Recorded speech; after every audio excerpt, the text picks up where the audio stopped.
Hi guys, it's Kelly here, and I am doing my first video for WPlus9. This is the October release, and today I am working with the Amaryllis set, which is just absolutely stunning.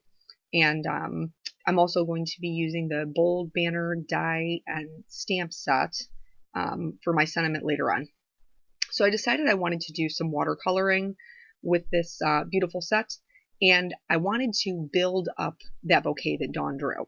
So I'm just using watercolor paper. The one that I'm using is the Canson Aquarelle, and I'm going to be stamping that in Versamark ink. So I'm going to go ahead and put that down, and then Dawn's got such beautiful images in here, and I just absolutely love all of them. I've been on her. I've been on her forever before I was even on the team to be like, outline flowers. Can I get some outline flowers? Please, outline flowers? So I'm so thrilled that she just drew up the set because it's stunning. So I'm going to heat set that, and then I stamped mask, and this is super easy to do because the image is, there's no little like areas, it's just a large image, so cutting out that mask is no big deal. And then I'm going to take some of the other images in the set to build up that bouquet that she already has there. So I'm using the one that has the bulb attached to it, and I'm only inking up the top portion with Versamark, and then I'm going to stamp that down and heat set that. The way that I prefer to heat emboss, and here I got a little overzealous, I like flicked it and there was no embossing powder left. So I'm just gonna, like I said, work in layers, mask and stamp.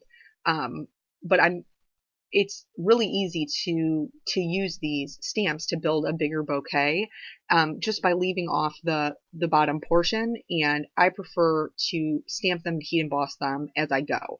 I know there's a ton of crafters who will stamp a bunch of images and then heat emboss, but I feel like I get a better impression if I do one at a time. That's just my preference. If you're quick enough to stamp it and move it along and still have good coverage, then you are better than me, my friend, and do that because it's less time consuming.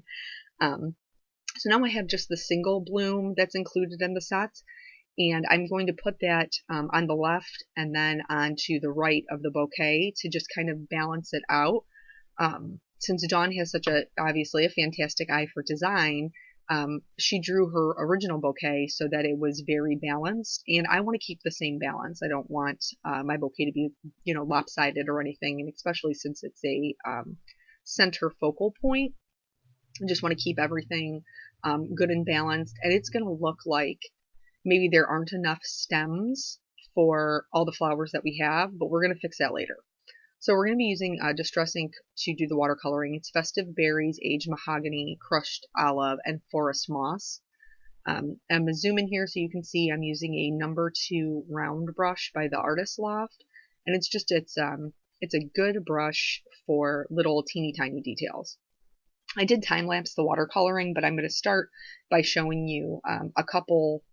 Then this is how I do in regular time. So I'm laying down clean clear water, and then I will pick up a little bit of the Festive Berries and I will lay it just in the very center of the petal.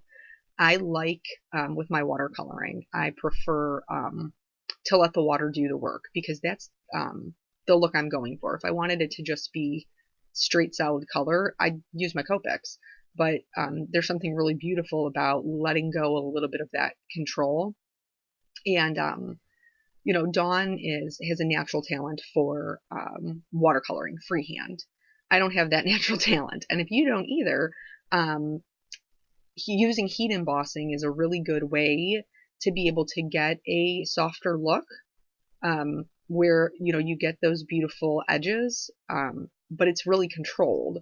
So you don't want to work in 2 areas next to each other because even though there's that embossing, if you put too much water down on the paper so that it's bubbling, it's not really bubbling, but if the layer of water is up over your heat embossing, they can mix together and then it's just going to be mushy. You don't want that. So here there's 2 different, well, there's more than 2. There's a couple of different colors of Amaryllis, and I googled them, and I would recommend that you do the same. If you aren't sure what a flower, what their colorings are, or what they're supposed to look like, then just Google it and see what you're working with. Or maybe you don't care, because sometimes I don't. Sometimes I'm like, you know what? I really think that these would be beautiful in purple, and this flower isn't purple in nature, but guess what, y'all? We're making a card, so I can make it whatever I want. But here I did want to be more traditional. So I decided that I was going to do two different kinds of amaryllis. One is where the edges are white and the center is red. It's almost red, like just in the veins, which really lends itself well to this watercoloring technique, because if you just lay down clean clear water and then put a little bit of red, it will do the work for you. It will create that look of veins for you. And then they also have what they call scarlet amaryllis, and they are a super deep red. And I decided I was going to have both in my bouquet. So the way that I like to do it is lay down my clean clear water. I lay down a little bit of color at the base. And then you'll see as I work through them that I'm constantly going back and adding more pigment to each petal till I get the look that I want. Because I want those scarlet ones to be super dark. So when I've decided, like here, I'm going back and adding more red. I never pull my color. Like, I don't take my paintbrush and actively drag it out to the edge. Because, like I said, I want that pretty watercolor look. I want the water to do the work. So most of the time, if I'm adding anything, I'm adding it to the base and letting the water carry it. If I feel like there's too, like if I'm doing one of the white and pink ones, or I'm sorry, white and red ones, and I feel like there's too much red at the edges, I will take clean clear water and then drop that in the tip, and it will force the color back toward the base. So these are just, some tricks that you can use to have a little bit more control over your water. And that way, you can get more comfortable with watercoloring. And then, maybe venture out into stamping it in distress ink and, being a little bit more free with your edges. It took me a really long time to be comfortable with watercoloring, and this was one of the first ways that I could actually do it, get results that I liked, and just feel more comfortable about the cards that I was producing. So I'm switching back and forth now between the aged mahogany and the festive berries, but only for the scarlet ones. I'm not adding any aged mahogany to the ones that are red and white. And I didn't know this, but here I'm from Ohio, we only really do poinsettias for Christmas. But amaryllis is a huge Christmas flower. Didn't know that. I think somewhere I even read like they call it the Christmas star because of the way that it blooms out.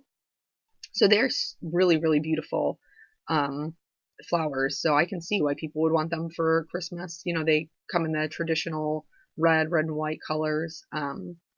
So just lots of good fun. So I went ahead and just colored everything. It is time consuming. Like watercoloring is very time consuming. But for me, it's also very relaxing. So I just, paint away and I can pretend like I'm a real watercolor artist. And I will tell you that I did have a couple of issues while I was going through and doing this. If you look on the right-hand side where my hand is, you'll notice that half my green is gone. Half my green is gone because I stuck my hand in it, just laid it right in there. And then I dragged it onto my card. Wasn't that super fun? And I was probably about 3/4 of the way done by the time that happened. So thankfully with watercolor, it is a little bit more forgiving and it kind of sits on top. So I was able to clean up that edge just by adding clean clear water and blotting it up, and then nobody would ever know, unless I told you, that I made that little boo-boo there. So careful when you're trying to cram everything into your screen for your videos. Here I decided that I wanted to add in some, the idea of foliage. So I'm taking clean clear water is what I laid down first. And I just laid it around the edges of the flower, and then I'm picking up some crushed olive and dropping that in. By the way, I did my stems the same exact way that I did my petals. I laid down the crushed olive and then I added bits of forest moss where I wanted it. So here, like I said, I'm just adding in little bits of green, and I'm sure you're looking at it and like, well, that doesn't really look like a lot of green. It's not right now, but I like a soft edge when I want to give the illusion of something. So how I get that is by taking a larger brush with clean clear water, and I will put it down on the paper and then scoop it into where the pigment is. That way when the wet touches the wet, they'll connect and bloom out naturally. And this is a really good way to get a soft edge for your background, especially if you're, like I would see people's cards and, it was just looked like they were just swiping on water like crazy. And then like they'd have this beautiful soft background. And I was like, mine doesn't look like that. When I just swipe water on like a crazy person, I have really hard edges. So this is just what I found that works for me, is to keep adding that clean clear water and then scoop it in. Now make sure you only add the clean clear water out to the point where you're willing to let that pigment go. Like if you don't want your pigment all the way to the edge, don't put your water all the way to the edge, because there's a chance that it will move out far enough that it gets all the way to the edge. So here I wanted to, again, give the illusion of more stems because we've built up this large bouquet. So I'm just adding in green next to the stems that are already there. And I did the crushed olive first and then added a little bit of the forest moss, just so it looks like that there's more stems. So now here I have this beautiful like maroon burgundy cardstock, but I don't really like red. So I don't stock this stuff. This is actually like leftovers from a retreat I went to in spring, which will tell you how often I use red. But I really wanted to use the banner die to pop up my sentiment. So I'm trying to figure out how I'm going to do this. Cheap chicken strikes again, guys, for real. So what I'm going to do is I'm going to use the banner, the stamp, and I'm going to heat emboss it right dead center in the red of this paper. And why am I going to do that? Because I only need the edges. I only need the edges for my card, so nobody is ever going to know that I straight cut this banner right out of the middle of my paper. So if you are conserving your paper, or you only have one small piece left like I did, you can do this neat little trick. And I wanted the banner to say Amaryllis, but there's some beautiful little definitions underneath it. I wouldn't all fit on the banner. So I just use regular household tape to mask those, and then apply my Versamark, remove the tape, stamp it down, and then there you go. Like you have a new sentiment that's standalone.